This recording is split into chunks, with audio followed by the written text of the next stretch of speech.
Yes, ang Secretary, tanong mula kay Jillian Cortez ng Business World, what is the palace reaction to Senator Pampilo Lacson's statement saying the budget is as good as reenacted because of the premature suspension of House sessions without submitting the 2021 budget to the Senate? He said this is due to the time constraint this will impose in the timeline to finish the budget before the year ends.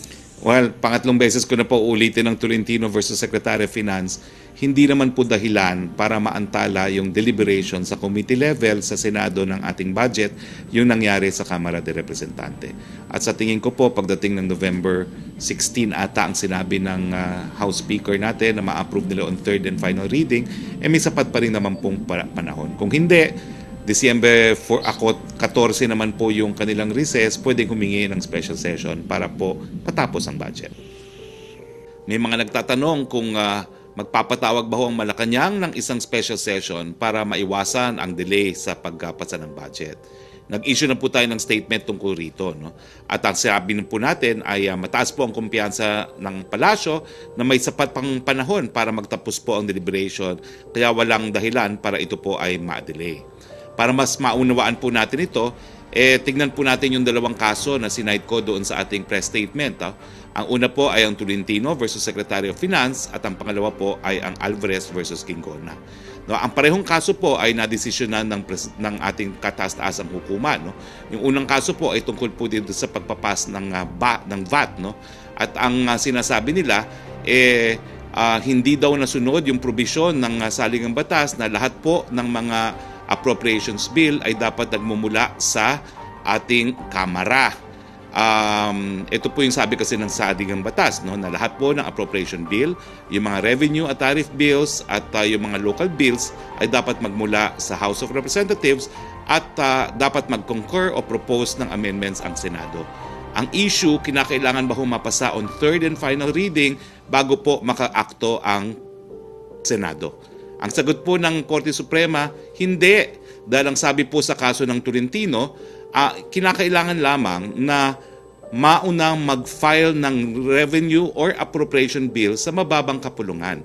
Ibig sabihin, hindi yung batas ang dapat maipasa ng Kamara, kung hindi yung bilang, yung panukalang batas lang po, ay dapat maunang ma-file sa saligang batas. Ibig sabihin, maski hindi pa po nag-third reading ang Kamara, po pwede naman pong ma-discuss na ng Senado yung proposed appropriations bill. At dito naman po sa kaso ng Alvarez, bagamat ito po ay isang local bill, pero pareho po ang rule na dapat magsimula o mag-originate sa Kamara, ang sabi naman po ng Korte Suprema, yung pagpa-file sa Senado ng isang substitute bill habang inaantay pa yung bill na galing sa Kamara ay wala pong linalabag na probisyon ng ating saligang batas. At itong bill nga pong ito ay nakahain naman po sa Senado, naging dahilan kung bakit ang mga iba't ibang mga komite ng Senado ay nagsimula na ng kanilang deliberasyon. So ulitin ko po, tingin ko po, bagamat naipasa sa second reading at nag-recess o nag-adjourn ang ating mababang kapulungan, hindi po maaantala ang pagdidinig sa mga komite ng Senado ng ating National Appropriations Bill dahil nadesisyon na po yan ng kataas-taasang hukuman sa kaso ng Tolentino at ng Alvarez. A question from Chris Jose of Remate Online. May sinabi po si Senator Soto na maaaring magpatawag ng special session ang Malacanang kung gusto nilang maipasa sa tamang oras ang 2021 national budget. Ito'y matapos suspindihin ni Congressman Cayetano ang sesyon hanggang November 16. Kinukonsidera ba ng Malacanang na option ang pagpapatawag ng special session para hindi daw po madelay ang pagpapasa sa national budget? With all due respect, kaya po dinitalya natin yung kaso ng Tolentino, no, at saka ng Alvarez para ipakita na bagamat na-approve sa second reading pa lamang ang panukalang batas na National Appropriations Bill sa mababang kapulungan, po pwede naman po magpatuloy ang Senado sa kanilang deliberations on the committee level. No? So sa tingin ko po, hindi dapat masyado maantala yan sa pag-declare ng adjournment ng Kongreso kasi sang-ayon po dito sa desisyon na ito, no, lalong-lalo na yung Tolentino, pwede naman po magpatuloy na ang Senado. In fact, yung pag-file po ng substitute bill does not violate the rule na dapat mag-originate o magsimula sa Kamara de Representante ang appropriations bill. Sabi nga dito po sa kasong ito, miski ibang-iba na yung bill na ipasa dahil ng Senado, wala rin pong epekto yon dahil kinilala ng Korte Suprema sa kasong Tolentino na yung mga dapat magmula yan sa Kamara dahil mas maraming kongresista na mas representative sa mga pangangailangan ng kanilang mga constituents on a local level. Pero ang Senado, kaya po pwedeng baguhin altogether ng Senado yung budget bill na yan, dahil mas malawakan naman ang perspektibo ng mga senador na halal ng buong bayan at hindi lang ng mga local constituents. Yan po ay napaloob sa desisyon ng Tolentino versus Secretary of Finance. Pero kung kinakailangan po talaga, meron naman pong December 14 na adjournment for Christmas ang Kongreso. Kung talagang kinakailangan, after the 14th, dun po magpapatawag ng special session. Wala naman pong prejudice yan.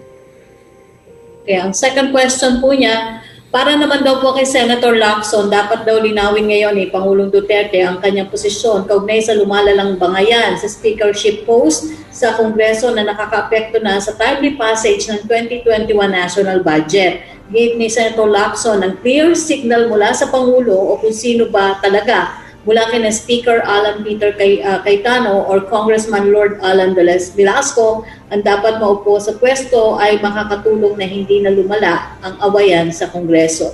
Ulitin ko lang po, hindi po dapat maging dahilan ng pag-aantala ng national budget itong nangyari sa Kamara. Malinaw po ang desisyon ng Tolentino. It is not the law but the revenue bill which is required by the Constitution to originate exclusively in the House of Representatives. Yung pagsasampa lang po ng panukalang batas, dapat nauna ang pagsasampa sa Kamara de Representante. At dahil ito naman po ay nasunod, wala pong hadlang para magpatuloy ang deliberation ng Senado sa National Budget Bill.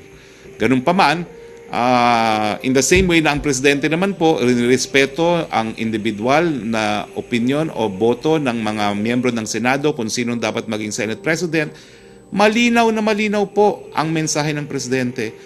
Yan ay purely internal matter of the House of Representatives. Bahala po ang mga representante ng ating mga taong bayan na maghalal ng kanilang leader dyan sa Kamara de Representante.